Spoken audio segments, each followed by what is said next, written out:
morning bell rattled in a half-assed manner as the door closed behind Jack. This was much to the relief of the weary Naomi, who had been anxiously clock-watching for her reprieve since lunch. "Afternoon, how's you?" said he, almost knocking over a display of discount lager as he struggled out of his jacket. "Good. It's been slow, though," said the pretty girl behind the counter in her pleasing Irish cadence. She nonchalantly rubbed her expansive bump whilst lazily poking tilt buttons to humour an old lady fishing coppers out of her purse. "Excellent," Jack beamed, before disappearing into the back room to lob his coat over one of the many glass and aluminium tower blocks of blokey beer and girly alcopops. It was a Friday afternoon, and punters had already begun visiting the lazy suburban off-licence. A purchase was finally made at the counter, and the octogenarian's face lit up as she stuffed the expertly paper-wrapped litre and a half of gin into a battered faux leather handbag. Naomi was an expert bottle wrapper, much to Jack's envy. She could somehow manage to bloom a rose from the top of any bottle every time. Jack used to practice diligently on cans of Stella Artois. That is, until it eventually occurred to him that drinkers of that nature don't appreciate such frivolities. "Just to help me sleep, Doug, eh?" "You take care of yourself now, Mrs. Fernshaw," the baby-burdened assistant said patiently, praying their introduction was now resolved. "You take care of yourself, dearie.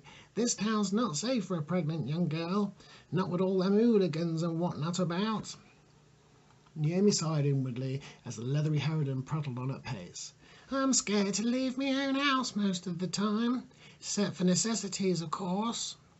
She winked conspiratorially, patting the bulge in her handbag. "All those chav-happy slappers, all happy slapping themselves all over the place.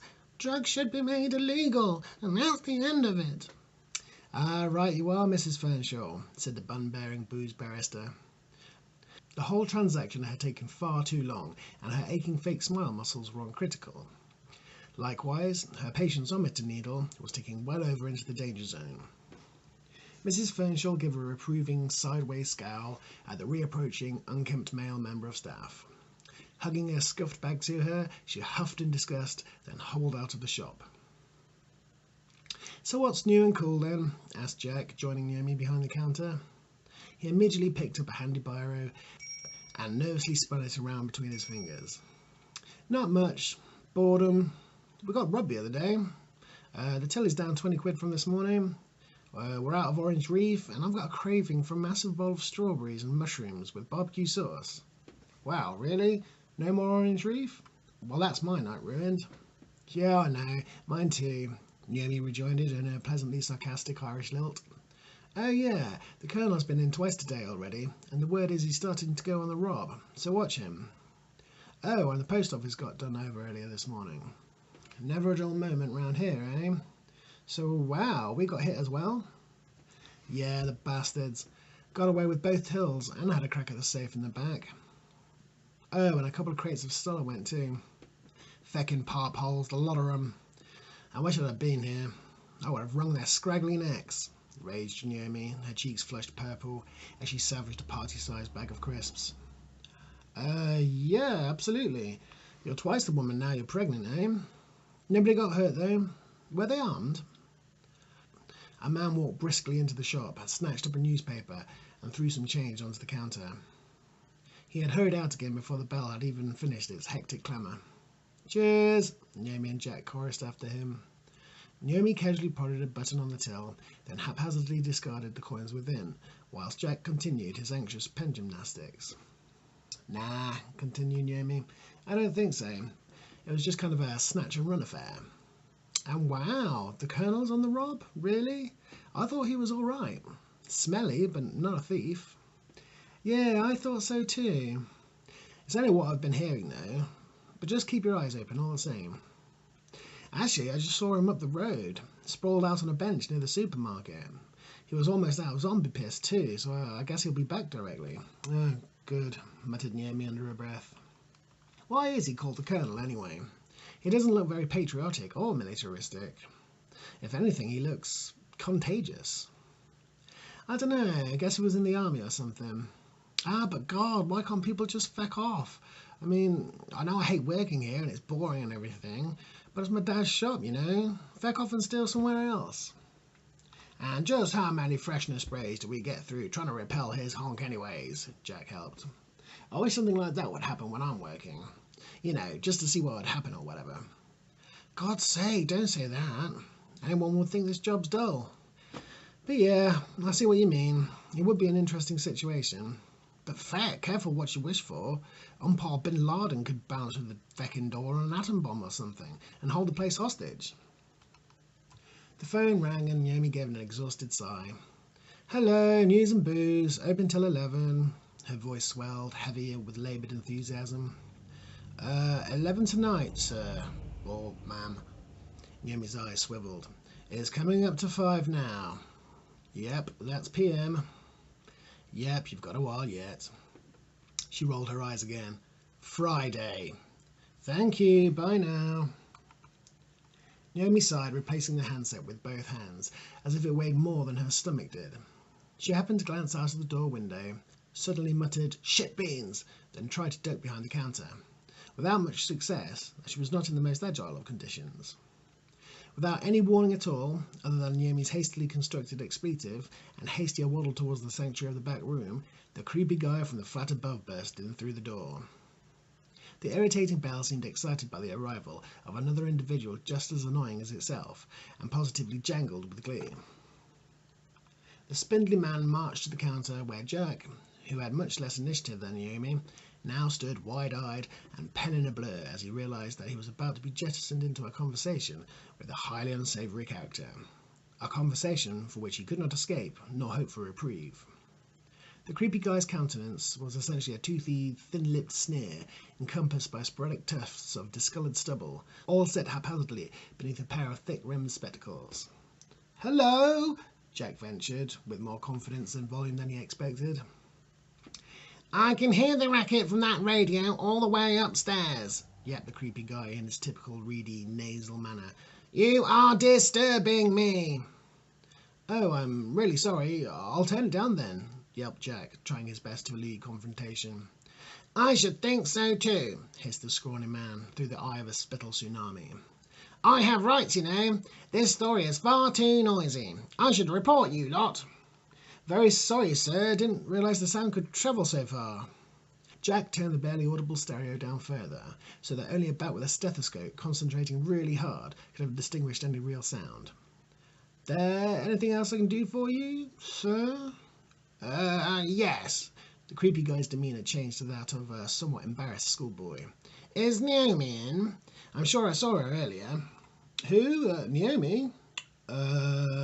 Jack's extraordinarily sloth-like brain broke gently into a trot. I think she's... I don't know if she's working today." The creepy guy's shoulders slumped visibly. "Oh, fine then," he griped, a touch of acidity in his tone. "Give me 20 Labrador Super Kings, and a lotto ticket then." Right you are," said Jack, turning to the task. "I did kind of hope Naomi would be here to serve me. Never mind. I always prefer it when Naomi serves me. Serves me." The creepy guy drifted off into a glassy-eyed daydream.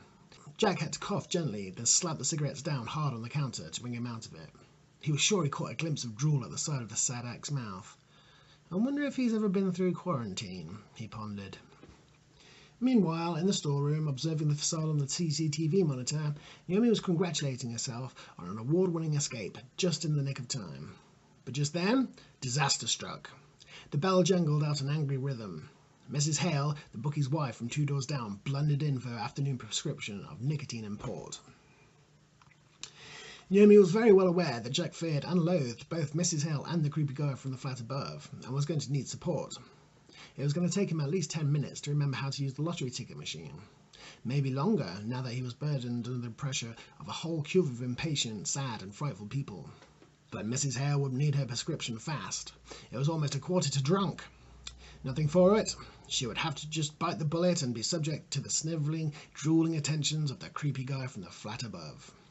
All she could hope for was that she would not have to talk to him for long, now that his sale was almost complete. Jack had done well at covering for her, though. She would not forget it. "Oh, hello, Naomi. I didn't realise you were in today," said Jack, sounding practically believable. Subtlety was not his forte. Hello, Naomi, oozed the creepy guy from upstairs, who was now so excited he had gone from drooling to almost ejaculating from his mouth. I was so looking forward to you selling me my cigarettes today. Such a pity. You could almost smell the self-abuse on him. Hi there. Sorry I'm late, Jack. Can I help you, Mrs. Hale? Said Naomi as bubbly as she could, whilst making sure she put an emphasis on the latter half of her sentence. She poked a button on the lottery machine, and Jack sighed with relief. Thank you. The usual, please, Duck, croaked the animated tea cosy wearing corpse, already mining the exact change out of her moth-eaten purse. Naomi had already got her 20 deck of cigarettes on the counter before the withered geriatric had even finished her sentence. Naomi then waddled from behind the counter, her pleasantly potted profile almost completely destroying a display of chocolate, and proceeded to try and reach a top-shelf port. Hey, I'll get it, said Jack, having now completed his transaction with the creepy guy from the flat above, who was now loitering near the door, staring unabashed at Naomi. Nah, it's all right, I can manage, said the blonde girl, stretching her chubby fingers for a grasp of the bottle. Her maternally engorged bosom tested the durability of the middle shelf, in which was housed nervous tinkling bottles of vodka. Cheers, then, said the now positively foaming creepy guy from the flat above, as he backed out of the door, clutching his procurements to his groin. Only the irritating bell acknowledged his departure. It almost sounded saddened. Jack glanced out of the shop window after him, making sure he had gone. Coast's clear, I think, but the Colonel's across the street, and he looks like he needs a drink. He's no good, creaked the crinkled face under the tea cosy from the other side of the counter. He should get himself a job and get off the streets, if you ask me. Never trust a man with no money, my dear. Bad news. And he should get himself to church Sundays, too. Naomi continued stuffing intoxicating items into a plastic bag as the phone rang. So true, Mrs. Hale. Hello, booze and news, open till 11. Mrs. Hale tottered out of the door, which was held open by a foppish 20-something-year-old in a tweed jacket and cap. He was then followed by the rush-hour shoppers, with the Colonel caught up in the tide. We're open till 11, madam. Thanks. Bye. Hello there, chaps. Got a long order, sorry, bellowed the gentleman with astonishing confidence and charisma, gently laying a large gift-wrapped bundle of assorted flowers on the counter. Mummy and Daddy's vow renewal bash, you see.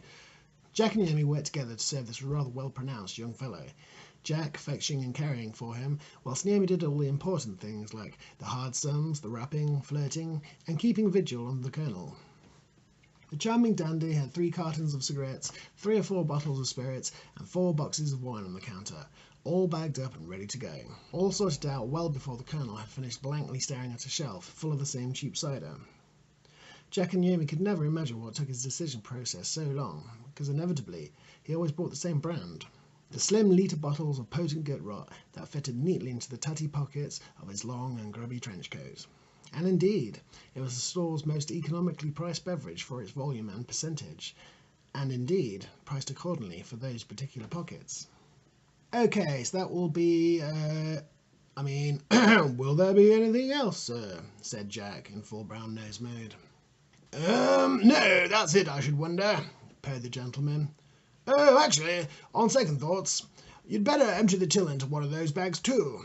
Oh, and open the safe from the back for me, would you? I'm sorry, said Naomi abruptly, with an edge of aggression. The fop thrashed his flower bundle open and tore out a sawn-off shotgun, which he cocked with a spine-chilling metallic ka-chunk-chunk. Calmly and with authority, he levelled sights on Naomi and stated, I said, empty the tills and open the safe in the back, and please don't try my patience.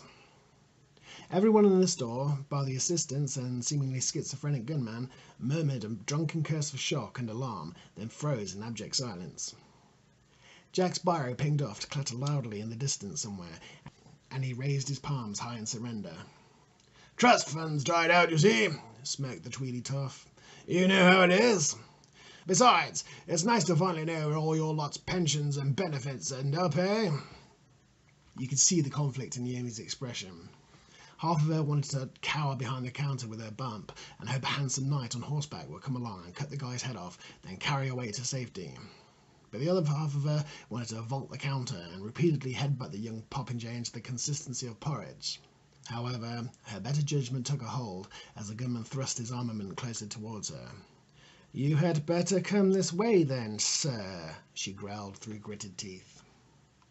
Just as he was about to follow, the criminal's eyes narrowed as he sensed movement close behind him. He swung round, training the gun on the Colonel. "I say, what do you want, Grandad?" spat the good-for-nothing criminal. The Colonel said nothing, nor did he flinch at the sight of the firearm. He seemed to stare straight through the gunman with impassive silver-blue eyes, as if he wasn't even there, with a gun. Sweaty palms clenched throughout the silent room.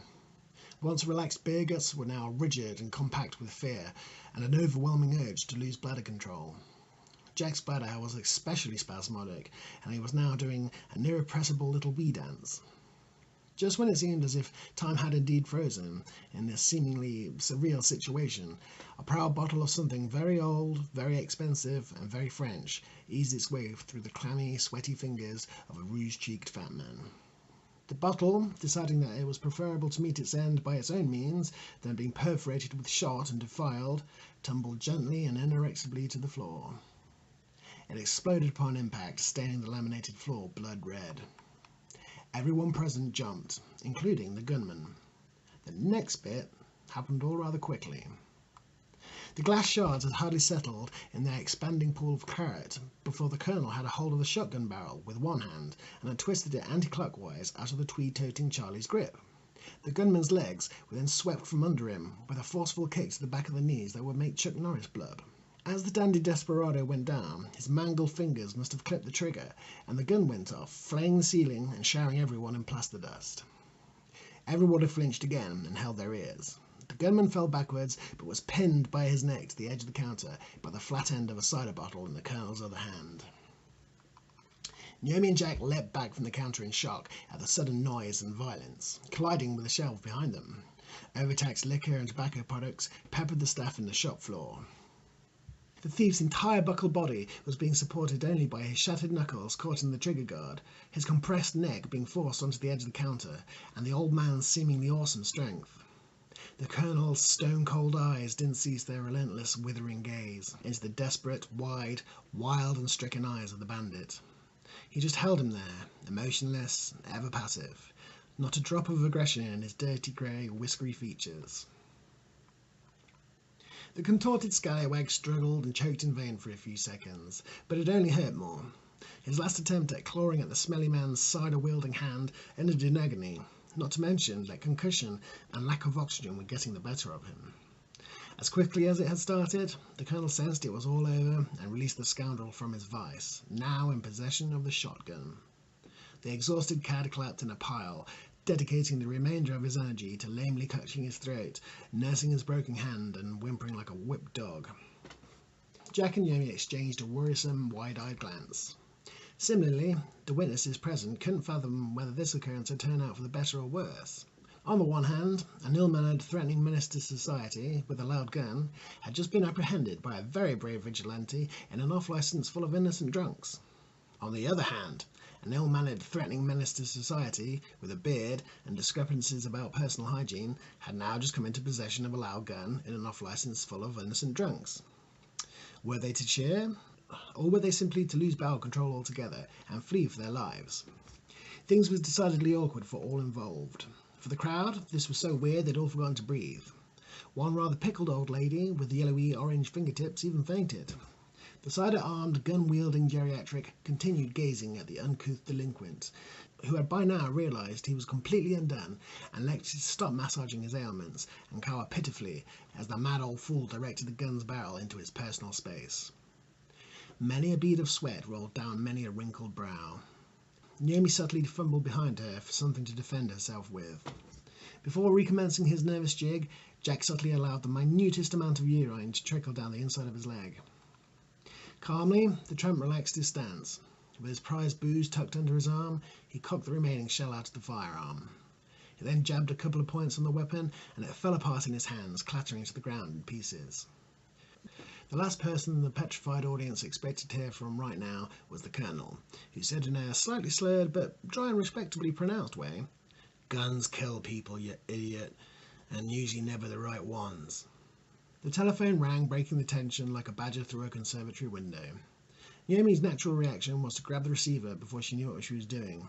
The would-be customer on the other end managed to say, "Are you open?" before Naomi eventually and decisively said, "Feck off!" and replaced the receiver promptly. Conveniently, the distant sound of sirens could be heard, making a slight sigh of relief resonate around the room. The old tramp gave a penultimate glare at the ruffian, then stepped over the prone, punished fugitive to pay for his cider. Inexact change, of course. As he did so, Jack caught a glimpse of the metallic twinkle of medals dangling from the man's undercoat.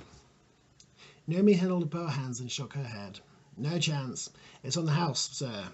In fact, she hauled up one of the bulging carriers full of neatly wrapped and expensive liquors off the counter. "All yours, and thank you." The silver-eyed gentleman held her cheerful gaze for a moment or two. He then made an almost imperceptible nod of thanks to the beaming girl and shouldered the load. Glancing one last time at the thief, who shrunk back in terror once more, he then disappeared out of the door. The irritating bell dared only softly clink. After an embarrassed, silent pause, the pathetic criminal rose to his not-too-steady legs and looked down at the bits of gun at his feet. He turned to Jack and Naomi, then the assembled horde of alcoholics, and whimpered, "I'm sorry. I'm really very sorry," tears blooming in his eyes. You could hardly believe it was the same man who, a minute earlier, had been roaring at defenceless drunk folk with a semi-automatic firearm.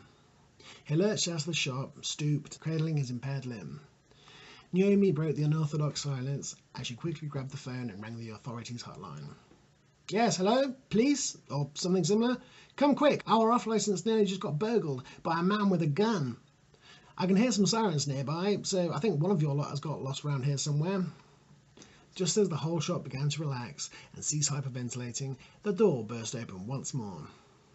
The bell and its mounting exploded into its component parts and scattered itself amongst the rest of the debris on the floor. Hunched over, half propped up against the doorframe, with tears rolling down his scarlet cheeks and crimson covering his hovering right foot, was the creepy guy from the flat above. "You shot me! That's it! That is it this time! I'm going to report you!" he screeched at ear-popping, seizure-inducing pitch. Naomi could not help but smirk at the pathetic little man. She spoke lazily into the phone once more. "Oh, and we're going to be needing a vet, too."